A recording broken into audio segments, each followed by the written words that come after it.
Hello everyone, I'm Theresa Schnettler. I'm actually finishing my Master's in Psychology and hope you enjoy this interesting piece of research I want to present in this video. Imagine the world where robots are in schools. Would they replace human teachers?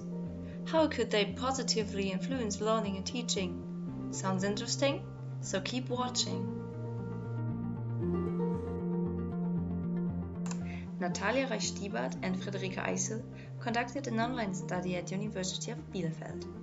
In the paper, they explain how educational robots are perceived and how these attitudes towards robots could be predicted. And they asked the people in which role robots should enter schools in Germany. So let's get started. Nowadays, everyone is used to new technologies in classrooms or universities, like laptops, smartboards, etc. Students and educators face the challenge of incorporating the most recent technological devices into learning and teaching. Incorporating robots would be a great challenge as well. In some countries, like Korea or Japan, robots already support children and university students in science classes. How about the German people? Would they accept educational robots to support their learning? Former research found out how robots in Germany are perceived in general. The Eurobarometer study in 2012 indicates that German people have positive attitudes towards robots. As preferred areas of work, they mentioned manufacturing, space exploration, military and rescue, but education was not among them. By now, most of the research about educational robots is done in East Asia. Societies over there seem to be enthusiastic and open to new technologies, so let's have a close look on German people. Natalia Reich-Stiebart and Friederike Eisel conducted an online study with 345 participants aged between 16 and 60 years. The majority of them were students at university with different majors, from physics to arts. First, participants read a brief description of the functions and features of educational robots, so everyone had the same knowledge and ideas about it.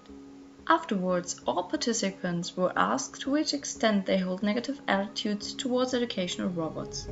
They also answered questions about robot anxiety and contact intention, like, I would like to learn together with an education robot. Finally, everyone was asked to name the preferred domains and roles educational robots should have. For example, the role of a teacher or the role of a tutor. The two German researchers report many interesting findings. Generally speaking, German people had neutral attitudes toward educational robots and a moderate robot anxiety. So far it seems relaxed, but when it comes to getting in contact with robots, people report to be reserved. The self-reported values derived negatively from the mean, which indicated participants were rather unwilling to interact and learn with robots in the future. To further investigate these results, Reich-Stiebart and Eisel tried to find out which personal characteristics are important to explain these attitudes, feelings and behaviors. Altogether, attitudes and contact intentions of people depend on the gender, age and education. It is also worth considering need for cognition and the affinity with technology called technology commitment. The more people feel attracted by technology, the more they like robots.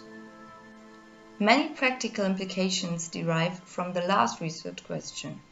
By asking participants about their preferred learning situations, they found out that education robots are best suited to single or small group learning situations.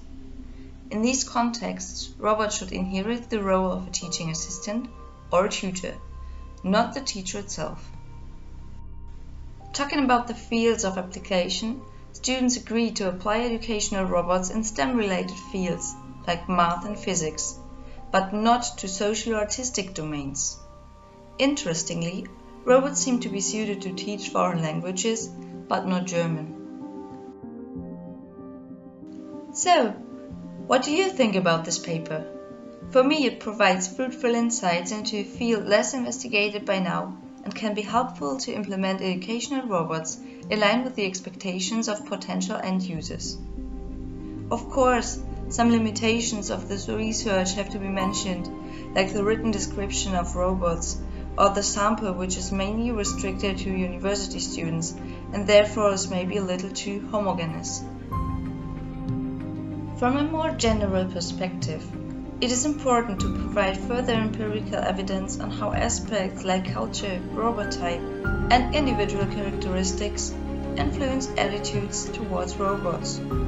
As you can see, there are so many open research questions, so just go out and do your own research and find something interesting. Thanks for watching, and if you like, subscribe.